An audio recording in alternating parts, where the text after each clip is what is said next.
After World War II in 1946, the leaders of British art, Barbara Hepworth, Ben Nicholson, Graham Sutherland, and Henry Moore, and others, founded the Institute of Contemporary Arts in London to promote new art, though they were associated above all with Surrealism, which you can see in Moore's biomorphic sculpture, shown here. At the ICA, this openness, at least in name, helped foster the emergence of the IG, short for Independent Group, between 1952 and 1955. With the ICA's surrealist roots as its own heritage, the IG, which included artists and architects, revealed the extent of its surrealist point of view in its 1953 exhibition called Parallel of Life and Art. In the exhibition, Nigel Henderson displayed unlabeled photos of art by the likes of Jackson Pollock, Paul Klee, and Jean Dubuffet, alongside scientific illustrations and diagrams, X-rays, primitive art, children's art, photos of athletes, of machines, etc., etc. Doing this without labels or without any hierarchy whatsoever is, you'll remember, a surrealist idea. It's what the ethnographic surrealists did with their 1936 Objects exhibition at the Galerie Charles Raton in Paris. But the interest of the IG in mass culture, in advertising, this was new. To understand why they did it, you have to appreciate that these weren't your traditional type of artists who had always come from the upper classes. Oh no, these artists started as working class lads, and unlike their ancestors, they took themselves seriously because society had changed. It had encouraged them to go to school instead of, say, going to work in a coal mine. They went to school on the 1944 Education Act, a British GI Bill that made college-level training possible for the working class pretty much for the first time.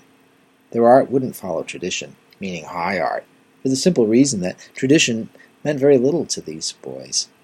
Instead, their art would be popular, and it would be explosive. Bop! In destroying the old, dying British class system. Hence the name pop, which the critic Lawrence Alloway coined for these artists around 1954. One member of the IG, Richard Hamilton, is immortal today for his best-known collage. Just what is it that makes today's home so different, so appealing?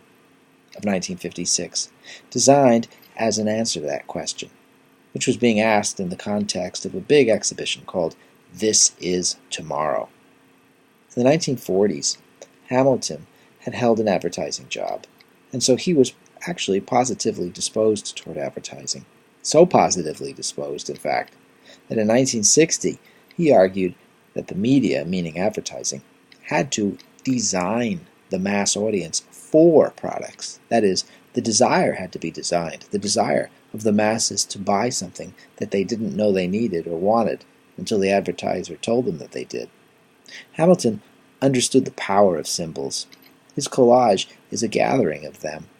It's different in this way from, say, Hannah Hirsch's Cut with a Kitchen Knife from 1919 because, unlike Hirsch, who cut up her material and recombined it, a man's head on a woman's body, etc., etc., Hamilton doesn't interfere with the basic unit, the sign, whether a bodybuilder or a tape player or a porn star.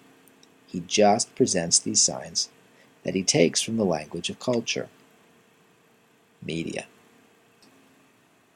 So what do these signs signify? Hamilton's collage is all about desire. Next to a canned ham on the coffee table, we see another piece of meat, the porn star on the sofa.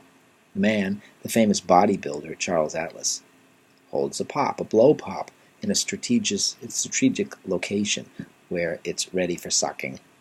Behind him, the hose of the vacuum reaches way, way up the stairs, past the sign and the black arrow that reads, "Ordinary cleaners reach only this far." So why so much sex? Because the sexual revolution had begun. In 1952, the birth control pill had changed everything. Behind our contemporary couple, on his side through the window, is Al Jolson in blackface performing in his first talkie film. Meanwhile, the TV offers popular entertainment alongside the comic book. What must that stuffy upper-class gentleman in the portrait make of all of this Philistine fun? There's a crowd on the floor. The rug is actually a photo of thousands of people on the beach at Coney Island, where, incidentally, Charles Atlas became famous. And Ford, of the automobile manufacturer, figures prominently on the lampshade, the guiding light of a new tomorrow. Oh, the sky's the limit for this consumer culture. And so the ceiling has been removed to reveal the moon, a hypnotizing full moon. The only object I haven't mentioned is the high-fidelity tape recorder between our couple. That gives a clue as to Hamilton's source, or at least one of his sources. It's an obvious one, really. A Renaissance painting, you know. Care to try and guess it?